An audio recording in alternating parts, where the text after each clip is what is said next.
అని స్నేహితులకు గానీ బయటవారికి గానీ చెప్పకూడదు. ఈ ఉపాయంలో ఉన్న ఒకే ఒక నియమం ఇది. చాలా ఇంపార్టెంట్. మీరు ఉప్పుని పిడికెడు కళ్ళ ఉప్పుని కుడి చేత్తో తీసుకోండి. మీ తల చుట్టూతా కుడి నుండి ఎడమకి 3 సార్లు, తర్వాత ఎడమ నుండి కుడికి 3 సార్లు తిప్పుకోండి.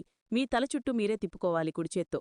తర్వాత ఈ ఉప్పుని తీసుకువెళ్ళి మీరు టాయిలెట్లో గానీ, డ్రైనేజ్లో గానీ, షింక్లో గానీ వేసి నీళ్లు పోసేయండి. ఇది ఏ గదిలో అయినా ఈ ఉపాయం చేయవచ్చు. ఏ దిక్కున ముఖం పెట్టినా చేయవచ్చు. ఇది మాత్రం గుర్తుంచుకోండి. ప్రతి గురువారం ఈ ఉపాయం చేయండి.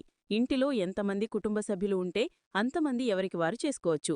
ఈ ఉపాయం చేసిన 30 సెకండ్లలోనే మీకు ఫలితం కనిపిస్తుంది. మెత్తటి ఉప్పు వాడకూడదు.